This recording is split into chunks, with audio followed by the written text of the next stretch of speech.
죄송합니다. 자, 오늘 본문 로마서 3장 24절에서 26절, 로마서 3장 24절에서 26절입니다.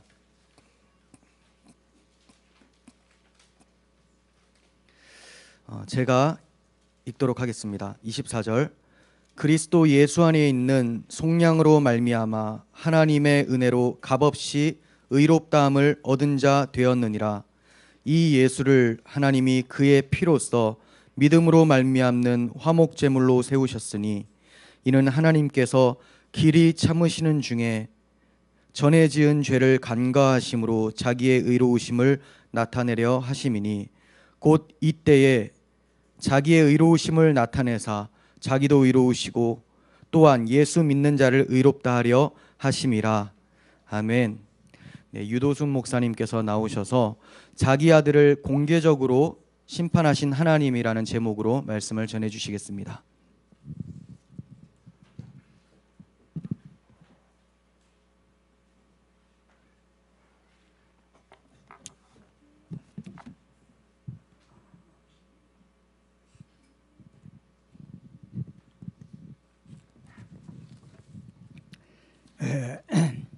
우리 김 목사님이 제 유튜브의 선생님입니다. 제가 육신의 나이는 아버지 뻘이죠. 그런데 유튜브에는 우리 김 목사님의 선생님이에요. 제가 작년이죠. 작년 손탄절 무렵에 제가 손자가 하나 있어요.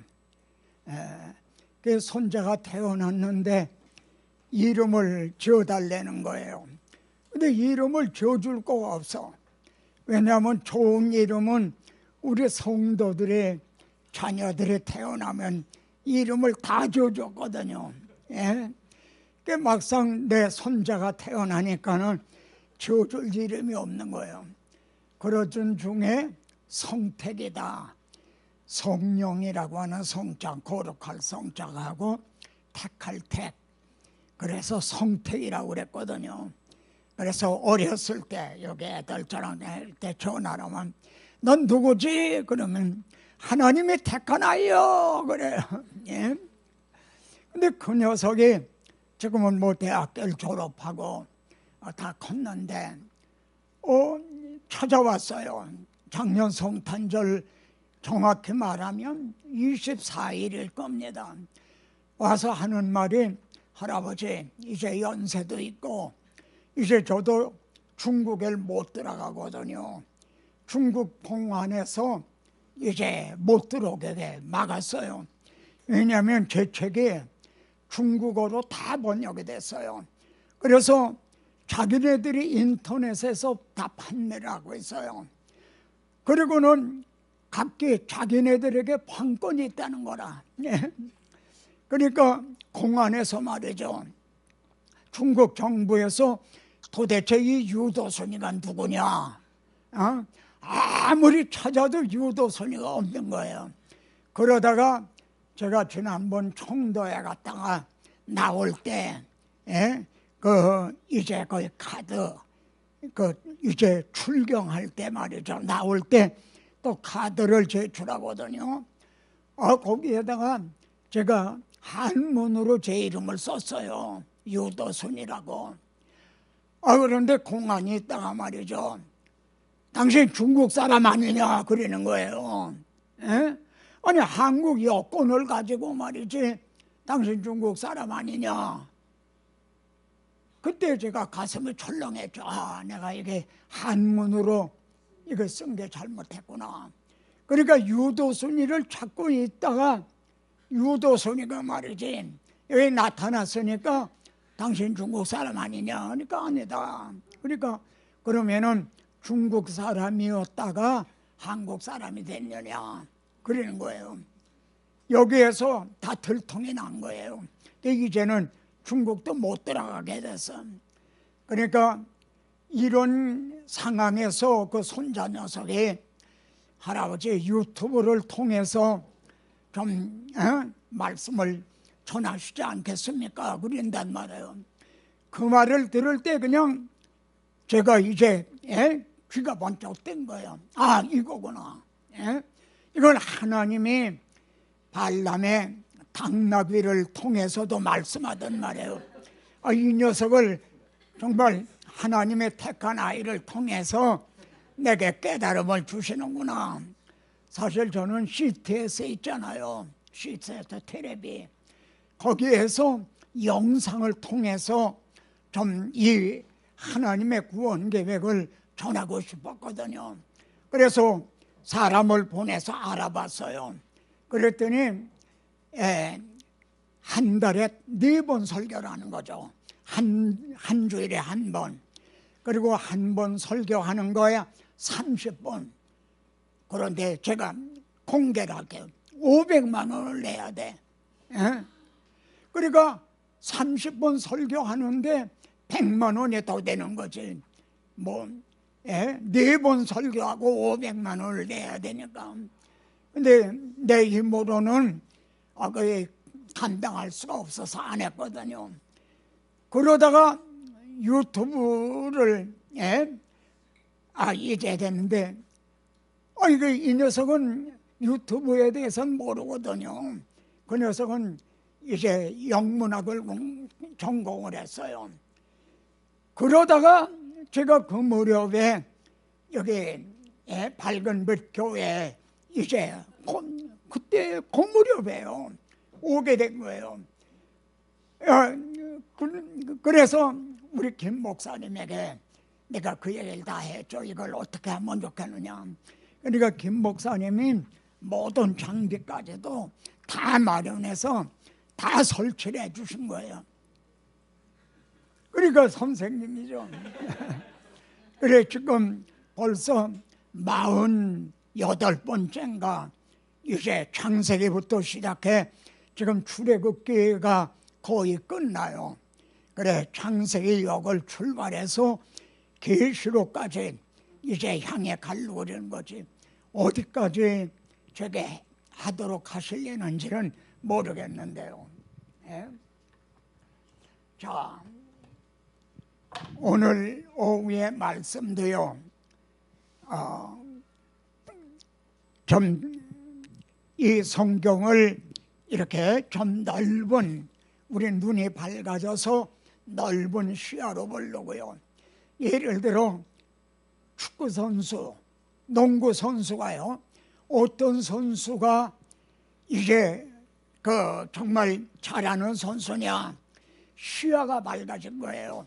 자기가 볼을 잡았는데 이걸 어디로 패스를 해야 되느냐? 시야가 이제 그렇지 못한 선수는 이걸 어떻게 해야 되나 쩔쩔매거든요. 근데 시야가 넓은 사람은 벌써 저기가 저기 혼자 있구나. 그래도 공을 패스하거나 한단 말이에요. 시야가 넓은 거. 우리가 성경을 볼 때도 이렇게 시야가 넓다는 거. 그렇게 돼야만 하나님의 오늘 찬송도요. 어쩌면 그냥 오늘 전할 주제하고 딱딱 맞는 그런 정말이에요. 찬송가 그냥 택하신 게 말이지. 하나님의 마음을 알 수가 있고 그렇거든요. 바울은 누가 주의 마음을 알아서 주를 가르치겠느냐. 그러나 우리가 그리스도의 마음을 가졌다. 최고의 설교가 뭡니까? 하나님의 마음을 전하는 거거든요. 뭐 성경 지식을 좀 전하는 그게 아니라 하나님의 마음을 어떻게 이 글자로 그걸 하나님의 마음을 어떻게 다 담겠습니까? 누가 제일 효자예요? 부모님의 마음을 잘하는 게 효자지 않겠습니까? 그래서 오늘 이 말씀도 그런 맥락에서 택한 말씀입니다. 제목을요, 자기 아들을 공개적으로 심판하신 하나님. 제가 처음에는요, 이 제목을 자기 아들을 공개적으로 처형하신 하나님 이렇게 정했댔어요. 그러다가 이건 성도들이 잘 감당을 못할 것 같단 말이에요. 그래서는 공개적으로 처형하신 하나님, 대신에 심판하신 하나님, 그거를 감당할 수 있을 것 같단 말이에요. 주님이 내 대신 심판받으셨다, 그건 많이 들었거든요. 근데 주님이 내 대신 처형을 당하셨다, 예? 뭐 김정은이가 자기 뭐예요, 외삼촌인가도 그냥 공개적으로 그냥 처형을 했잖아요. 근데 하나님이 자기 아들을 공개적으로 처형을 했다, 이거는 성도들이 좀 감당을 못할 것 같아서 제목을 말이죠, 예? 좀 바꾼 거예요. 근데 보세요, 사도행전 26장 20절, 이 일은 주님이 십자가를 지신 거는 한쪽 구석에서 행한 것이 아니다 이거예요. 공개적으로, 예? 자,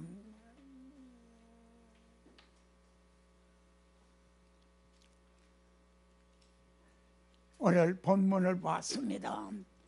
자, 여기 여러분, 하나님의 구원 계획에 있어서 가장 난제, 해결해야 될 가장 어려운 문제가 뭔지 아십니까? 하나님의 구원 계획에 있어서 가장 우선 해결을 해야 되는데, 이게 해결하는 게 어렵다. 난제가 뭔가? 사람이 의롭게 되는 것은, 이게 난제인 거예요. 우리가 의롭게만 되면은 의로우신 하나님 앞으로 돌아갈 수가 있거든요. 우리가 의롭게만 되기만 하면은 의로우신 하나님하고 화목할 수가 있거든요. 근데 이거 인간의 행위로는, 율법을 행함으로는 이게 불가능하다 이거예요. 그래서 하나님이 해주셨어요. 근데 하나님도 그냥은 못 해주시는 거야. 자기 하나님의 공의가 이걸 용납을 안 하는 거예요. 그래 하나님이 어떻게 하셨나요? 자기 아들을 우리 대신 심판을 하시고, 제가 표현하고 싶은 대로 하면은 공개 처형을 하신 거예요. 그리고 나서야 그걸 믿는 사람들을 의롭다고 여겨주셔요. 그러니까 이게 얼마나 큰 난제입니까? 하나님이, 우리도 못하고 하나님도 그냥은 못하시고, 천지 만물을 창조하신 하나님도 우리들을 그냥 의롭다고는 못해 주신다 이거예요.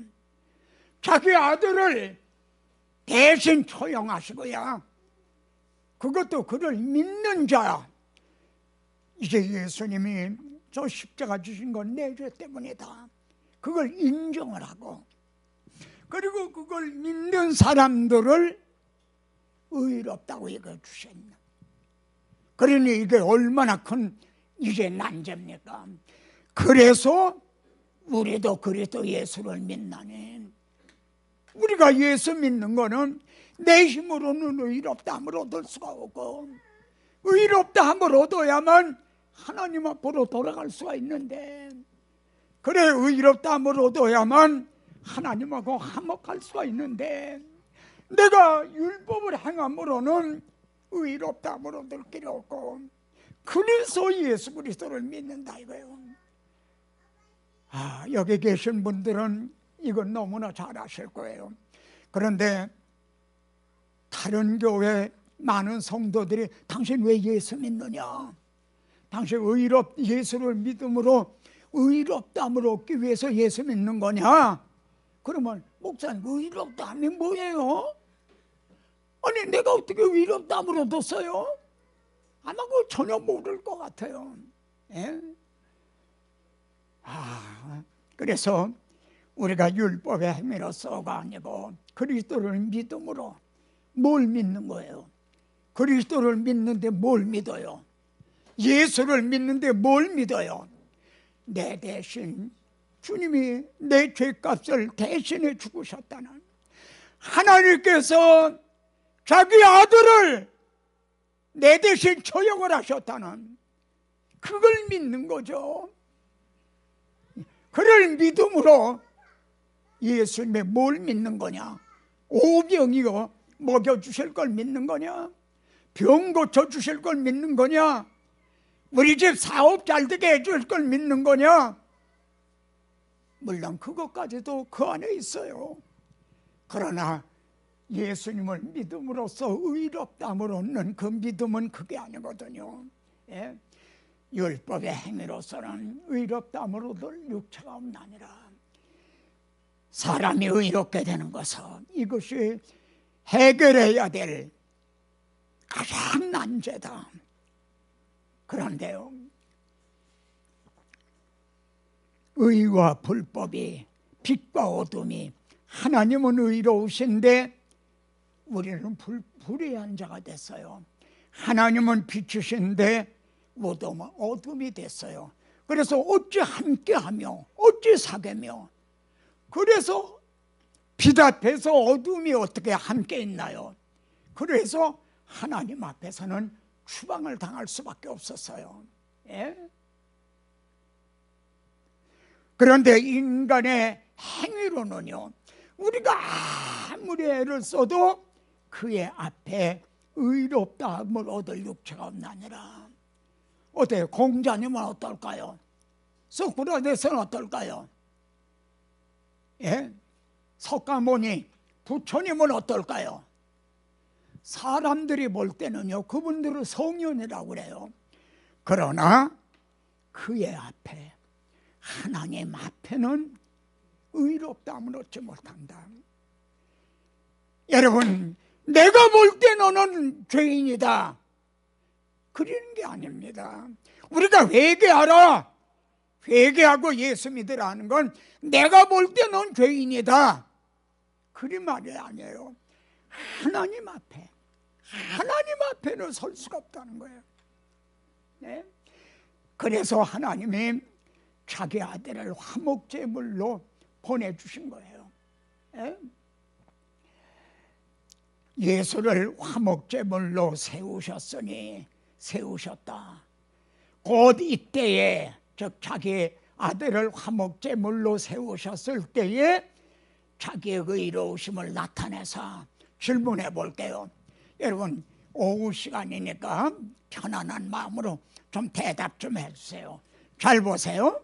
곧 이때가 어느 때죠?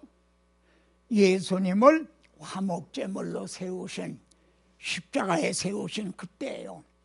이때 자기 의로우심을 나타내서 누구에게 나타내셨죠? 누구에게 나타내셨어요? 대답 좀, 편안한 마음으로 대답 좀 해보세요. 자기 의로우심을 나타내셨다. 누구에게 나타내셨어요? 자기 아들 예수님에게 나타낸 거죠. 자기 아들에게 나타냈다. 그러면은 자기의 의로우심을 나타내셨다는 건 뭐예요? 심판하셨다는 거죠. 예? 자기 아들을 심판하셨다는 거죠. 그래서 자기도 의로우시며, 왜 그렇게 하셨는가? 예수 믿는 자들을 의롭다고 해주시기 위해서 그렇게 하셨다는 거죠. 다시 한번 요 그림을 보세요. 예수님을 화목제물로 세우셨다. 곧 이때에 자기 의로우심을 나타내셨다. 누구에게 나타냈나? 우리에게 나타내셔야 될 그 심판을, 예? 공의로운 심판을 자기 아들에게 나타내셨다는 거죠. 그리고 왜 이렇게 해주셨는가? 예수 믿는 우리들을 의롭다고 하시기 위해서, 그래서 하나님하고 우리하고 화목하게 하시기 위해서, 그래서 예수님을 화목제물로, 우리는 아무리 애를 써도 하나님 앞에는 의롭다함을 얻을 길이 없는데 하나님이 이렇게 해결해 주셨다 이거예요. 우리가 할 수 있는데도 하나님이 이렇게 해주신 게 아니에요. 예? 자, 그러면은 어떤 의문이 듭니까? 내가 봐도 내가 의롭지가 못한 거예요. 여러분들이 자신을 봐도 의롭지가 못하잖아요. 그런데 하물며 어떻게 하나님이 나를 의롭다고 여겨주신단 말이냐? 어? 그래서요, 하나님은 우리를 그냥 의롭다고 여겨주신 게 아니라 예수 안에 있는 속량으로 말미암아, 속량, 주님이 자기 아들을 통해 우리들의 죄를, 죄값을 대신 감당하게 하셨다 이거예요. 예를 들어 내가 빚을 졌는데 1만 달란트 빚을 졌어. 갚을 길이 없어. 내 힘으로는 갚을 길이 없어요. 근데 예수 그리스도가 통해서 이걸 대신 갚으시고 내 빚을 탕감을 하신 거예요. 이게 주님 비유 가운데 나오잖아요. 예? 이게 속량입니다. 그래서 하나님의 은혜인 거죠. 그리고 값없이, 왜 값없이에요? 주님이 다 값을 지불했어요. 예를 들어 내가 어느 식당에 가서 식사를 하는데 여러분이 거기서 식사를 하고 계시는 거예요. 아니 목사님도 여기 식사하러 오셨어요? 그럼 맛있게 잡수고 가세요. 우리 먼저 갑니다. 가셨어요. 근데 내가 밥 먹고 계산하려고 그러니까 계산할 필요 없습니다. 왜요? 아까 그분이 다 계산했습니다. 그러니까 나는 값없이 그냥 먹은 거죠. 주님이 우리들의 죄값을 대신 다 해결하시고 다 담당하셨다 이거예요. 이게 속량이에요. 예? 그래서 이렇게 해주신 건 하나님의 은혜고 우리는 그냥 값없이 뭘 얻게 됐어요? 의롭다 하심을 얻게 된 거죠. 그런데 나 같은 죄인을 어떻게 이렇게 의롭다고 여기셨는가? 그래서 여기 하나님의 공의를요, 자기의 의로우심을 나타내려, 자기의 의로우심을 나타내서 자기도 의로우시며, 이거 전부가 하나님의 공의를 옹호하고 있는 거예요. 하나님의 예를 들어봅시다. 제가 재판관이다, 판사예요. 근데 끌려왔는데 내 친척이 끌려왔어. 죄를 짓고 친척이 끌려왔어요. 그래서 내가 무죄 석방을 했어. 예? 그러면은 나는 의로운 재판관인가요? 불의한 재판관인가요? 불의한 재판관이죠. 분명히 죄를 짓고 이제 끌려왔는데 자기 친척이라고 봐주고 무죄 석방을 했다면, 근데 하나님은 그렇게 하신 게 아니라는 거죠. 예? 우리 죄를 자기 아들로, 예? 자기 아들에게 대신 우리에게 심판하여 될 걸 자기 아들에게 대신 나타내셨다 이거예요. 하나님의 공의를요 그렇게 하고 해주셨기 때문에 자기도 의로우시며 하나님의 공의에 조금도 손상을 입고 해주신 게 아니라는 거죠. 그러니까 하나님께서 우리를 구원해 주신 건 비공식적으로 해주신 게 아니고 아주 정정당당하게. 그래서 요한복음 1장 14절에서는요 말씀이 육신이 되어 우리 가운데 오시니 그 영광을 보니 하나님의 독생자의 영광이요, 그 다음에 뭐가 나오죠? 은혜와 진리가 충만하더라. 은혜와 진리가 같이 나와요. 우리에게 주신 은혜는 떳떳지 못한 비공식적으로 해주신 게 아니라 진리대로, 정의대로 아주 정정당당하게 해주신 거다 이거예요. 예? 이게 하나님의 공의를 이렇게 옹호하고 있는 거예요. 우리 나 같은 죄인을 의롭다고 여겨주신 거는 하나님의 의로우신 공의에 손상을 입으면서 해주신 게 아니다. 그런데요, 여기 우리 눈이 얼마나 밝아 또 넓어지나 보십시오. 구약 시대의 죄는 그럼 어떻게 됐나? 구약 시대의 죄는요, 예수님이 십자가 지시기 이전에 구약 시대의 죄는 그럼 어떻게 됐나? 예수님이 십자가 지신 건 신약 시대의 죄만을 해결해 주신 건가? 이 점을 여기서 설명하고 있어요. 하나님께서 길이 참으시는 중에 전에 지은 죄를, 이게 구약 시대의 죄예요. 전에 지은 죄를 간과, 요 간자가 간판이라는 보울간이거든요. 그리고 이 과자가 과거, 지낼 과자거든요. 하나님은 그때 죄를 보고도 못 보신 척 하셨다는 거예요. 구약 시대는 말입니다. 이렇게 전에 지은 죄를 보시고도 못 보신 척 참고 계셨다는 거예요. 예? 그러다가 자기 아들을 십자가에 못 박으실 그때에 자기의 의로우심을 그에게 나타내셨다. 그래서요, 여기 간과라는 말을 헬라어로 보면요, 아노겐이라는 말이에요. 근데 이 아노겐의 그 원어를 보면요, 무거운 짐을 들고 이러고 있는 그걸 의미해요.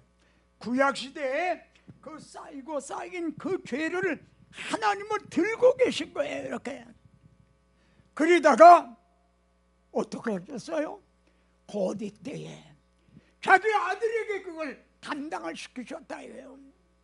그러니까 우리 주님은 신약 시대의 죄만이 아니에요. 구약 시대의 죄까지도 다 담당을 하신 거예요. 오전에 말씀드린 대로 구약에는 황소나 염소를 제물로 드렸잖아요. 근데 그건 그림자였다는 거죠. 아파트로 하면은 모델하우스와 같은 거였다. 그래서 황소와 염소의 피가 능히 죄를 없이 하지 못함이라. 네, 그건 그림자였었다는 거죠. 요즘 간과하셨다, 안오게나는 말, 무거운 짐을 들고 참고 있는, 그러다가 자기 아들에게 담당시킵니다.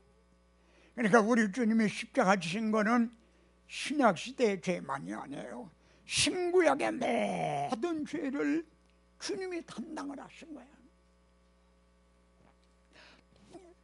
그런데요, 종교개혁을 일으킨 마틴 루터는요, 이 부분 오늘 봉독한 본문을 신학의 진수라, 여기가 진짜라는 거죠. 신학이 아주 진짜다, 그렇게 얘기를 했어요. 그럼 보세요, 이 진수라는 말이 중요한 본질적인 부분이다. 사전을 보시면 이렇게 나와요. 자, 하나님이 이 예수를 하나님이 화목제물로 세우셨으니, 자기 아들을 십자가에 세우신 분은 누구예요? 하나님이셨다는 거예요. 주님이 십자가 지신 건 힘이 모자라서 십자가 지신 게 아니고 하나님이 세우셨다. 그런데 오늘 제가 오후에 설교 중에 핵심이 여기입니다. 이 세우다는 원어를 보면요, 프로티테마이, 이거예요. 헬라어가 프로티테마이. 근데 이거는 두 마디로 되어 있는 거거든요. 프로라는 말하고 티테마이라는 말, 둘이 합해진 거예요. 근데 프로라는 말은 정면에, 앞에, 이런 뜻이고요. 티테미는 전시하다. 미술 전람회 전시하다, 전시회한다. 그러니까 하나님은요, 자기 아들을 모든 사람들 앞에 다 정면에 전시했다 이거예요. 내세우셨다 이거예요. 십자가 사건이 어느 한편 구석에서 된 게 아니지 않습니까? 모든 사람들 앞에 아주 정면에 전시를 했다. 이렇게 해서 하나님의 의를 나타나셨다는 거죠. 그러면은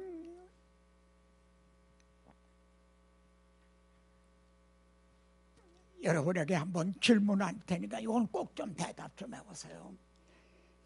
화목제물로 세우셨으니 이렇게 세우심으로 뭐가 나타나게 된 거죠? 뭘 나타내셨죠? 뭘 나타내셨죠? 하나님은 의로우시다. 하나님은 죄를 결코 묵과하실 수가 없다. 죄는 죄값은 사망이다. 이게 한이 나타난 거죠. 또요, 뭐가 나타났죠? 하나님께서 우리들을 이렇게 사랑하신다 하는 사랑이 나타났죠. 그 말씀이 로마서 8장 5장 8절에 나오죠. 우리가 아직 죄인 되었을 때 그리스도께서 우리를 위하여 죽으심으로 하나님께서 우리의 사랑, 우리에 대한 자기 사랑을 나타내셨나니라. 내가 너희를 얼마나 어디까지 사랑하는 줄 아느냐. 자기 아들을 아끼지 않고 내어주셨다는 거예요. 그런데도 하나님은 나를 사랑하시지 않는다고 말할 테냐. 그럼 한 가지만 더요. 이때 뭘 나타내셨죠? 지금 하나님의 의로우심을 나타내셨다고 그랬어요. 또 하나는 하나님의 사랑을 나타내셨다고 그랬어. 마지막으로 궁극적으로 최후 심판이 있다는 거죠. 예수를 믿지 않고 주님이 내 죄를 대신해 죽으셨다는 이걸 믿지 않으면 내 죄를, 자기 죄를 자기가 심판받을 수밖에 없다는 거죠. 이해가 되십니까? 하나님이 내 대신 자기 아들을 통해 해결해 놓으셨다. 그걸, 이 복음을 믿지 않는다면 자기 죄에 대해서 자기가 심판받을 수밖에 없다는 거죠. 내가 최후 심판이 있다는 걸 나타내신 거죠. 이게 중요한 겁니다. 저는 이 본문을 통해 제 마음이 아리도록이요. 막 너무 뭐하면 아리다 우리의 마음이 그렇게 은혜를 입고 너무나 감사해서 그래서 여러분에게도 전하는 거예요. 그러게 곧 이때에 자기 아들을 십자가에 못 박일 때 자기의 의로우심을 나타내서 우리에게 나타내셔야 될 하나님의 그 공의를 자기 아들을 심판하심으로 나타내셨다. 그런데 자랑할 데가 어디냐. 그래도 하나님 앞에 뭐 내놓을 거 있단 말이냐. 하나님 앞에 내가 뭐 이렇게 했습니다. 자랑할 게 있단 말이냐. 그런데요, 여기 보세요. 율법이 육신으로 말미암아 연약하여 할 수 없는 그것을, 쉽게 말하면 율법이 할 수 없는 거 있다는 거예요. 여러분, 율법이 할 수 있는 거는 뭔가요? 이 점이 간음 여인이 끌려왔잖아요. 그리고 예수님 보고 이 여자가 이랬는데 돌로 치릴까 말릴까. 모세 율법에는 이런 여자는 돌로 치라 했나이다. 당신은 뭐라고 말하겠나이까. 율법이 할 수 있는 건 뭐예요? 그를 정죄하고 이는 사형이다. 그리고 죽이는 거, 이걸 할 수 있어요. 근데 할 수 없는 건 뭐예요? 쉽게 살리는 일은 못하는 거예요. 죽이는 일은 하는 거예요. 근데 살리는 일을 못해요. 정죄하는 일은 해요. 근데 의롭다고 여겨주는 건 못해요. 근데 주님은요, 나도 너를 정죄하지 않았니? 가서 다시는 죄를 짓지 말아라. 무죄 석방을 한 거예요. 이 여자는 억울한 여자가 아니에요. 누명을 쓴 여자가 아니에요. 그런데 어떻게, 그를 어떻게 그냥 무죄 석방을 하나? 여기에 해답이 나와요. 하나님은 하시나니 곧 우리 죄로 말미암아, 그 여자의 죄로 말미암아, 그리고 내 죄로 말미암아 자기 아들을 죄 있는 육신을 입고 보내셔서 그에게 정죄를 했다는 거죠. 자기 아들을 대신 심판했다는 거죠. 그 간음 연자에서 끌려온 여자 대신에 주님이 대신 심판을 정죄를 받으시기로 오셨기 때문에 나도 너를 정죄하자노니 내가 대신 정죄를 받으러 왔다. 하나님은 이렇게 해결해 주셨다는 거죠. 그런데 이 일을 공개적으로 하셨다는 거죠. 예? 모든 사람들이 보는 가운데 공개적으로 세우셨다. 그런데요, 구약의 예표를 통해서 하나님은 이걸 미리 계시했어요. 하나님께서 아브라함에게 100살이나 돼서 아들을 주셨잖아요. 아닌 말로 눈에 넣어도 아프지 않을 정도의 자식이지 100살의 아들을 낳았으니, 그런데 웬일입니까? 하나님께서 내 사랑하는 독자 이삭을 내가 지시하는 산에 가서 그를 번제로 제물로 드리라는 거예요. 예? 그래서 아브라함이 지금 하나님이 일러주신 산에 왔어요. 그리고 아브라함이 그곳에 제단을 쌓고 나무를 벌려놓고 아들 이삭을 결박하여 제단 위에 올려놓고 칼을 들어서 잡아내겠어요. 누구예요? 아버지 아브라함이 그런 거예요. 오늘 찬송가에도 보니까요, 예? 하나님의 마음이라는 찬송이 있어요. 예? 하나님의 마음을 우리가 어떻게 알 수 있는 거야? 알 수 있냐 그랬죠. 예?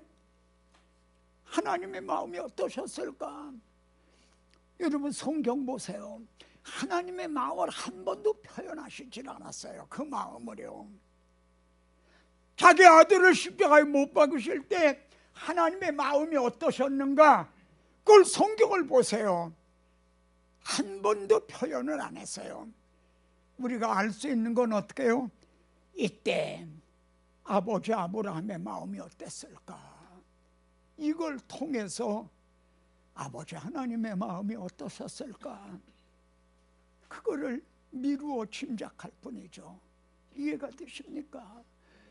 아브라함이 자기가 100살이 오던 이삭을 결박을 해서 제단 위에 놓고 칼을 들어 내려치려고 할 때 아버지 아브라함의 마음이 어땠을까? 이를 통해서 자기의 독생자를 십자가에 세우실 때 그 마음을 하나님은 이걸 예표로 통해 보여주셨잖아요. 그러니까 이 예표를 통해서 복음도 알고 하나님의 마음도 하나님의 사랑도 우리가 짐작할 수가 있다는 거죠.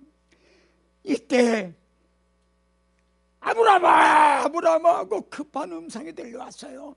네 아이에게 손을 대지 말아라. 예? 그래서 수풀에 걸려있는 양을 대신해 드렸다고 그랬죠. 그러나 우리 주님이 십자가상에서 엘리 엘리 라마 사박다니, 그땐 아무 음성이 들리지 않았어요. 사람들은 네가 하나님의 아들이면 십자가에서 내려라, 그럼 우리가 복음 믿겠노라 비웃고 조롱을 했어요. 우리 같으면은 잠깐 주님이 내려오셨다가 또 올라가셔도 좋을 것 같아. 얼마나 답답해요. 그러나 아무 음성이 들리지 않았어요. 왜요? 아브라함은 이삭을 내려놓고 대신해서 번제를 드렸잖아요. 그러나 그건 그림자였어요. 하나님에게서는 자기 아들을 십자가에서 내려놓고 대신 드릴 다른 제물이 없었던 거예요. 다른 제물이 또 있었을까요? 이때 이렇게 하심으로 하나님의 사랑을, 하나님의 의로우심을 나타내시고 하나님의 또 마음이 어떠셨을까? 사랑을 우리가 짐작하게 되는 거죠. 예? 그런데 여기 구약 성경에 이런 말씀이 나와요. 너희의 생명을 대속하기 위하여 여호와께 드릴 때 부자라고 반세계에서 더 내지 말고 가난한 자라고 덜 내지 말지며. 하나님이 이렇게 말씀하는 하나님의 마음이 뭘까요? 그래 성전에 들어갈 때는 반세기를 냈잖아요. 속전을. 예? 예수님도 물고기를 잡아오면 거기에 있을 거다. 그걸 내라. 주님에게는 그것도 없었던 거야. 사실 주님은 우리의 대속 제물이 되러 오셨는데 그분 보고 반세기를 내래. 이게 얼마나 기가 막힌 말입니까? 그런데도 주님은 근데요, 원은요, 부자면은 더 내고 가난하면 덜 내야 될 거 아니에요. 근데 부자라고 더 내지도 말고 가난한 자라고 덜 내지도 말라. 왜 이러신 것 같아요? 주님께서 우리들을 대속하신 건, 저는 값을 좀, 유도선 목사는 값을 좀 많이 내시고 저를 구원해 주시고, 저 성도는 값을 나 같은 건 아마 조금 내셨을 거야. 그게 아니라는 거죠. 우리의 영혼들은 동일하게 정말 천하보다 귀한, 동일한, 그렇게 하나님 앞에는 존귀한 자들이라는 거죠. 이걸 통해서 그래서요, 자기 아들을 아끼지 아니하시고 우리 모든 사람을 위하여 내주시니가, 목사만 위해서 내주신 게 아니에요. 여러분을 위해서, 장로, 권사, 집사만 위해서 내주신 게 또 아니야. 이름 없는, 정말 저 뒤에 앉아있는 그 성도를 위해서도 내주신 거예요. 그리고 죄값은 사망이라 한 값을 주고 우리를 사셔서 이렇게 하나님의 자녀가 되게 해주신 거예요. 그래, 여기 보면 예수 믿는 자를, 죄와 사망의 법에서 너를 내가 이후로는 아들이니, 성경은요 여기에 복수로 말하는 게 아니라 믿는 자를, 너를 내가. 오늘 아까 제가 찬송 부르면서 우리 때문에 맞는 말이에요. 어쩌면 오늘 찬송가를 누가 택했는지 이렇게 다 설교 말씀하고 그냥 찰떡궁합이 되는 이런 찬송가만 택했을까? 이건 동일한 영이 우리 가운데 역사하시기 때문이 아니냐. 근데 우리 한 걸음 더 나가서 우리 때문만이 아니라 나 때문인 거예요. 예? 예수 믿는 자들을, 그렇게 아니라 예수 믿는 자를 의롭다 하시니라. 그랬더니 여기에는 생명의 성령의 법이 죄와 사망의 법에서 너를 해방했다. 여러분 생각해 보시오. 너희를 해방했다. 그래도 맞는 말이죠. 그러나 그건 너무 평범하잖아요. 넓잖아요. 너를 해방했다. 예? 그래서 여기에서도 요거는 7절인데요 6절에는요 너희가 아들인 거로, 거긴 그렇게 나와요. 너희가 아들인 거로, 너희라고 나와요. 근데 7절에서는 바울이 이 말씀을 하다 막 가슴이 뜨거워진 거야. 네가 아들이다. 내가 왜 그걸 내가 왜 망각하고 있느냐. 내가 아들이니, 아들이면 뭐예요? 아들의 끝이 아니라 유업을 이을 자니라. 탕자에 비유해 보면 탕자가 돌아왔어요. 아버지가 잔치를 베풀었어요. 그러니까 형이 뿔이 난 거예요. 저 녀석 뭐 잘했다고 살찐 소를 잡고 이렇게 잔치를 하냐는 거죠. 자기는 집에서 다 애를 써도 염소 새끼 한 마리 줬느냐 이거예요. 그랬더니 아버지가 쫓아나왔어요. 얘야, 너는 내 아들이 아니냐. 내가 내 아들이면 내 것은 다 내 것이 오늘. 거기 그런 말씀이 나옵니다. 누가복음 15장의 탕자에 비유보세요. 네가 아들이 아니냐. 그럼 내 걸 다 상속받을 자가 아니냐. 이놈아, 너는 염소 새끼 한 마리 그거 말하고 한 품꾼이냐. 너는 품꾼이 아니지 않느냐. 너는 아들이 아니냐? 여러분, 우리가 예수 믿는 건 염소 새끼 한 마리 같은 그런 축복을 바라고 믿는 겁니까? 하나님은 뭘 먹을까, 뭘 마실까, 뭘 입을까, 그건 너희 하늘아버지가 다 하시나니라. 공중 나는 새를 봐라, 들에 피는 백합화를 봐라. 하물며 자기 아들의 피로 값주고 산 너희들까 보냐. 그건 너희가 구하기 전에 있어야 될 걸 하나님은 다 하시나니라. 그래서요, 너를 해방하였다 그래. 그리고 여긴 히브리서에서 이렇게 말씀합니다. 그 길은 우리를 위하여, 우리를 위하여. 아까 찬송가 그대로 우리를 위해서 휴장 가운데로 열어놓으신 새로운 살길이요, 휴장은 곧 그의 육체니라. 주님이 육체를 찢으심으로 죄로 말미암아 막혔던 휴장을 열어주셨는데 누구를 위해서요? 우리를 위해서요. 그리스도께서는 참것의 그림자인 손으로 만든 성소에 들어가시지 아니하고 바로 하늘에 들어가사 이제 우리를 위하여 하나님 앞에 나타나셨다. 우리를 위해 하나님 앞에 나타나셔서 지금 우리들을 위해 간구하고 계신 하나님.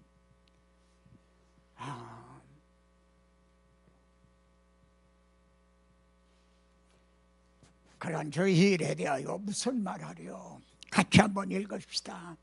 우리 죄로 말미암아 자기 아들을 만민 앞에 공개적으로 처형하셨는데도 공의의 하나님이 어디 계시냐? 그렇게 말할 것입니까? 불신자들은 그러잖아요. 공의의 하나님이 어디 있냐? 하나님이 계시다면 왜 욥이 저런 고난을 받아야 되느냐?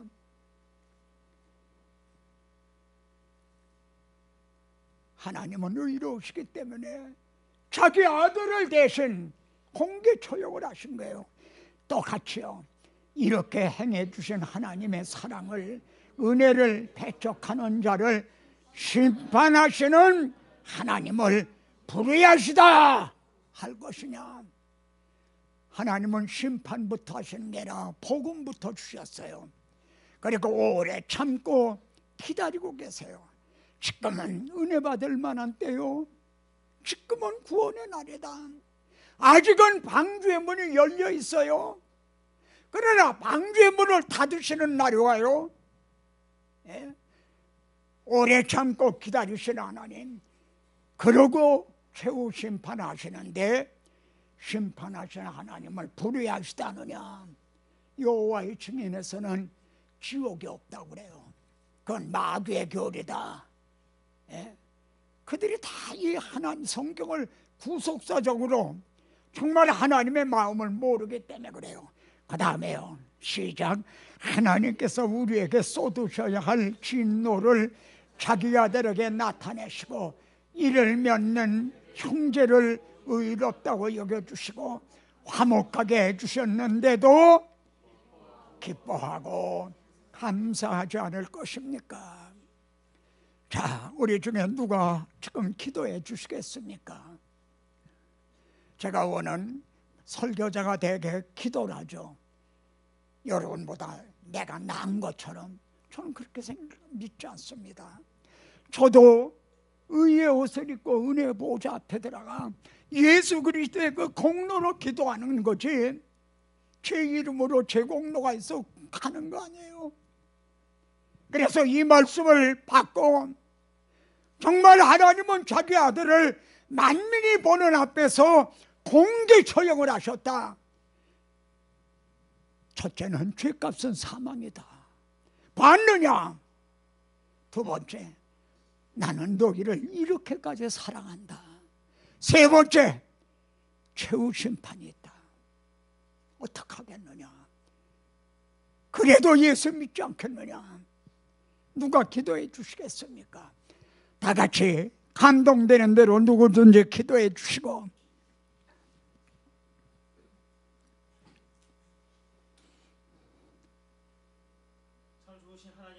감사합니다.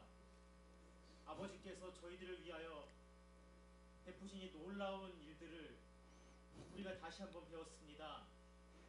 주님, 자, 주님 앞에서 주님께서 우리에게 이토록 놀라운 은혜를 베푸셨는데도 주님께서 어디 계시느냐? 주님께서 의로우시냐? 이렇게 말하는 사람들이 있습니다. 자, 아버지, 그들을 불쌍히 여겨 주시옵소서. 우리도 그들과 다르지 않았습니다. 우리도 그들처럼 주님을 잘 알지 못했습니다. 하지만 우리에게 책임이 있습니다. 그들에게 주께서 무슨 일을 행하셨는지 나아가서 끝까지 전하게 하여 주옵소서. 자, 그들에게 주님을 알려주게 하옵소서. 우리의 삶을 통하여 주님이 드러나게 하여 주옵소서. 주님이 그들에게 정말 그들의 마음 가운데 주님이 전하여지기를 간절히 저희들이 원합니다. 주님 허락하여 주시옵소서. 우리를 사용하여 주시옵소서. 자, 땅 끝까지 우리를 보내주시옵소서. 모든 것 주님께 맡깁니다. 우리 할 수 없습니다. 주님께서 우리를 보내주시고 사용하여 주시기를 간절히 원합니다. 주님께 모든 것 위탁드리오며 예수님의 이름으로 기도드렸습니다. 제가 찬양합니다. 골고다 언덕길 오르신